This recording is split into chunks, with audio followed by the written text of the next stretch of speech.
Bismillahirrahmanirrahim.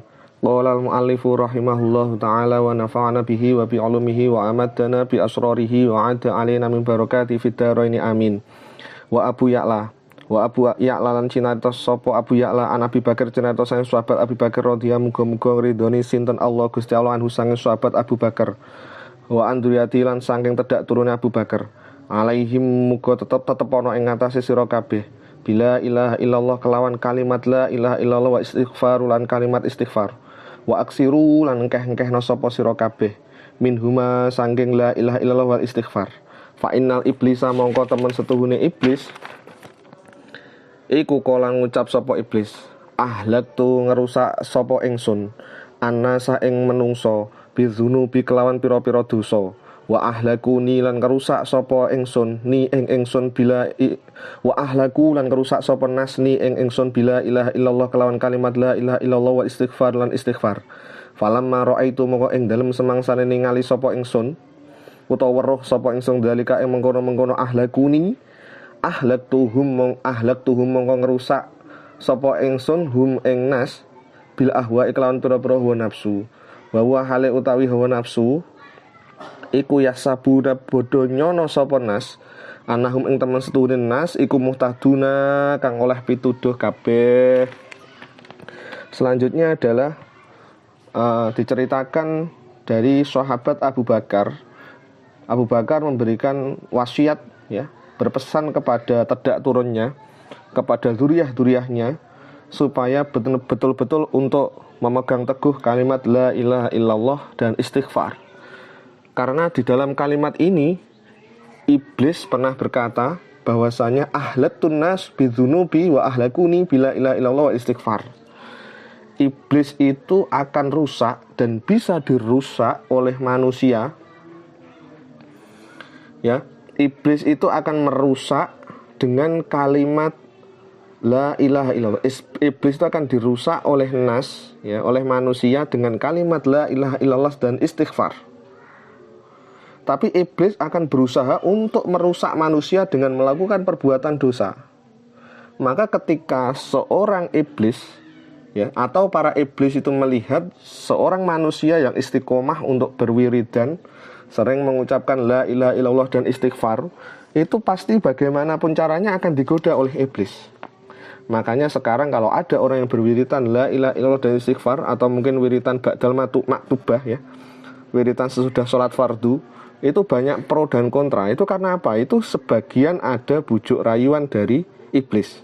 Bujuk rayuannya iblis adalah apa? Falamma ra'aitu dzalika ahlaktuhum bil ahwa fahuwa wahum yahsabuna annahum muhtadun.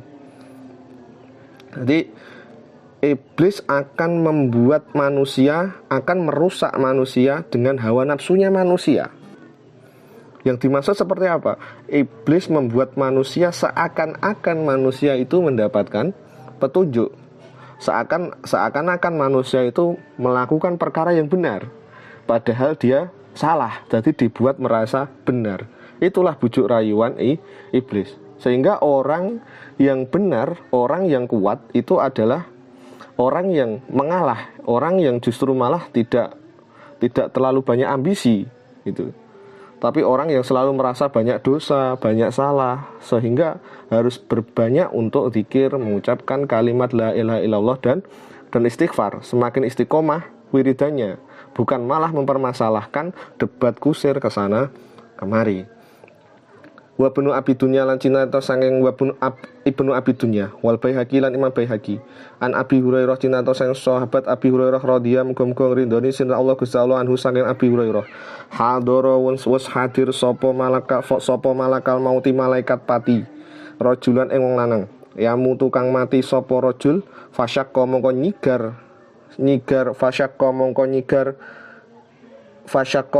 nyigar sapa malak a'dha'ahu ing anggotane ing pira-pira anggotane rajul.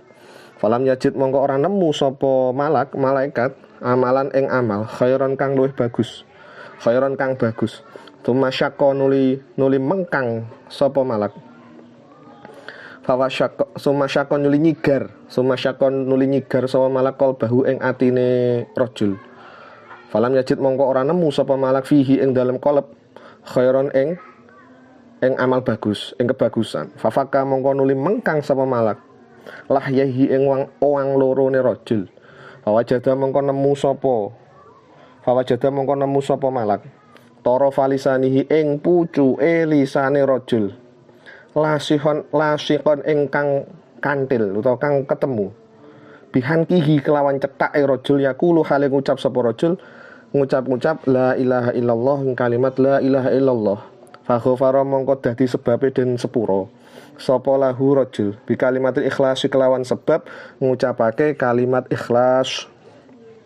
Selanjutnya ada hadis dari Abu Hurairah menjelaskan bahwasanya pernah suatu ketika hadir malaikat pati ya, malaikat pencabut nyawa mendatangi seorang laki-laki yang akan mati. Jadi laki-laki ini naza ya, naza akan mati. Fasyaqqa a'da'ahu falam yajid amalan khairan. Terus kemudian malaikat ini, maka kita harus tahu ketika ada orang yang mau meninggal, malaikat itu sebetulnya datang untuk nyigar. Yang pertama adalah nyigar anggota tubuhnya, disigar-sigar semua anggota tubuhnya ya. Sigar di apa ya? Dibuka-buka itu ya. Ya, dibelah-belah itu anggota tubuhnya. Dia tidak menemukan satu amalan kebaikan apapun di dalam tubuhnya. Di belung-belungnya itu tidak ada ya. Di daging-dagingnya itu tidak ada amalan kebaikan sama sekali, tidak ada. Terus kemudian summa syaqqa qalbahu falam yajid fihi khairan. Terus kemudian setelah dibuka-buka ya bagian luar, dibuka lagi bagian dalam hatinya. Hatinya terus dibuka. Setelah dibuka hatinya juga tidak ditemukan amal kebaikan dalam hatinya. Lalu yang terakhir dicari itu ya. Fafakka lahyaihi fawajjada tarafa lisanihi lasiqan bihankihi. Terus kemudian yang terakhir ya, dibuka mulutnya, terus malaikat ini melihat dicetak ya. Cetak itu ya di dalamnya ini ya, di atasnya. Cetak bahasa Indonesia ini apa ya? Ya dicetak lah, mau menelan makan itu ya, dicetak di paling dalam ini ya. Di atasnya leher tapi di dalamnya mulut ya. Nah, itu terus di atas tenggorokan. Terus itu ditemukan di situ seseorang itu ternyata pernah mengucapkan kalimat la ilaha illallah tapi dengan kalimat yang ikhlas. Jadi kalimat la ilaha illallah yang khisni atau yang ikhlas itu adalah ketika kita mengucapkan kalimat la ilaha illallah Muhammad Rasulullah itu tanpa ada unsur paksaan sama sekali. Tanpa ada unsur untuk meminta imbalan. Jadi ketika kita mengucapkan la ilaha illallah itu ya kita bersaksi bahwa tiada Tuhan selain Allah dan Nabi Muhammad utusan Allah, titik. Terus bukan karena saya dilahirkan sebagai umat Islam maka saya harus mengucapkan kalimat la ilallah, bukan. Tapi sebagai ungkapan rasa syukur kita, ungkapan terima kasih kita kepada Allah bahwa kita diciptakan sebagai manusia, bukan sebagai ayam ya, atau sebagai kodok. Nah itu ya. Nah itu maka sebagai balasannya yang walaupun balasan ini pun juga tidak sepadan sebetulnya. Jadi kita mengucapkan la ilaha illallah itu dengan ikhlas, tanpa ada paksaan. Memang saya butuh Allah, memang saya butuh petunjuk dari Rasulullah. Jadi begitu, tanpa ada unsur paksaan apapun itu. Jadi betul-betul ikhlas karena Allah, bukan karena dapat imbalan, karena apapun itu, tapi karena Allah. Dan semoga kita pernah melafadzkan kalimat la ilaha illallah tanpa ada unsur paksaan. Bukan karena takut mati, bukan karena mengharap apapun itu, tapi sebagai umat manusia yang seyogyanya berterima kasih kepada Allah yang telah menciptakan kita. Logikanya begini. Ketika kita dikasih hutang, ya, dihutangi oleh manusia saja yang nominalnya mungkin 5 juta itu saja kita ketika tidak bisa membayar hutang itu, maka kita sudah tidak bisa tidur. Sangat kesulitan itu tidur ya. Kebayang-bayang, kepikiran, setiap hari hidup gak nyaman, gak tenang. Itu padahal uang yang nominalnya sudah jelas, hanya 5 juta. Lah sedangkan tubuh kita, mata kita, tangan kita, kaki kita, itu nominalnya berapa itu? Itu kan tidak terhingga, tidak bisa disampaikan, tidak bisa diukur dengan uang, dengan berapapun itu. Tapi kita terkadang merasa tidak punya dosa sama Allah. Kita merasa baik-baik saja. Kita seakan-akan bisa hidup 1000 tahun lagi, seakan-akan kita nggak bakal mati. Nah itu cara berpikir yang kurang tepat. Maka seyogyanya kita sebagai manusia ya berarti itu tadi, uang saja yang 5 juta saya tidak bisa membayar, pikiran saya sudah tidak tenang. Apalagi raga dan jiwa ini, roh ini, jasad ini, itu berapa nilainya. Maka sudah wajar kalau saya butuh Allah. Saya harus sering zikir, mengucapkan la ilaha illallah dan istighfar itu untuk Allah. Jadi cara berpikirnya, logikanya semacam itu. Bismillahirrahmanirrahim. Wa Abu Dawud lan cinarita sangking Abu Dawud. Wa Ahmad lan Imam Ahmad an Mu'ad sanging sahabat Mu'ad. Man utawi sapane wong iku kana ana sapa akhiru kalami, akhire kalame utawa ucapane man iku la ilaha illallah, ngucap kalimat la ilaha illallah, dakhala mongko manjing sapa man al jannah teng swarga. Nas'alu nyuwun sapa ingsun Allah ing Gusti Allah Al Karim, zat kang lomo, Al Wadud dan banget, zat kang banget welase. Ayyakhtima ing jeng to mungkasi sinten Allah kalamana ing ucapane kita semua ya. Bi kalimat tauhid, kelawan kalimat tauhid ai huwa la ilaha illallah. Selanjutnya ada hadis ya dari sahabat Mu'ad, itu mengatakan bahwasanya barang siapa di dalam akhir hayatnya dia itu mengucapkan kalimat la ilallah, maka sudah dipastikan dakhala jannah. Ada redaksi wa in zana wa in saroko, walaupun dia itu adalah orang-orang yang ahli zina ya, ahli zina ataupun orang-orang yang maling gitu ya.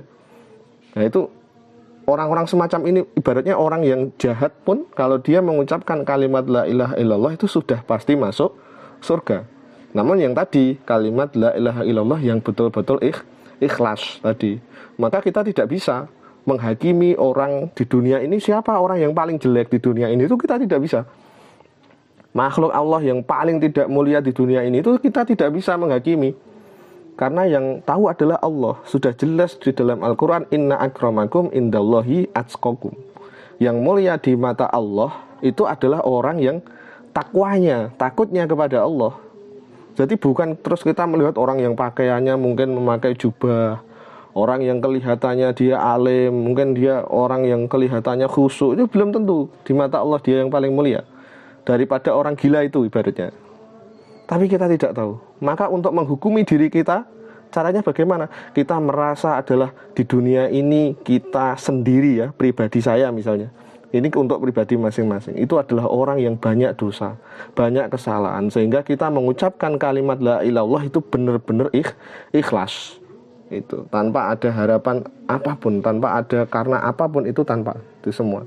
Jadi betul-betul ikhlas, sehingga meskipun dosa kita banyak ya, dosa kita seluas gunung, ketika di akhir hayat kita mengucapkan kalimat la ilallah, itu dakhala jannah, pasti masuk surga. Sehingga kita didoakan nas'alullahal karimul wadud ayyakhtima kalamana bi kalimati tauhid, amin ya rabbal alamin. Terus kita didoakan semoga Allah mengakhiri kehidupan kita ya, nanti di akhir hayat kita dapat mengucapkan, ditakdir oleh Allah sebelum meninggal dapat mengucapkan kalimat tauhid.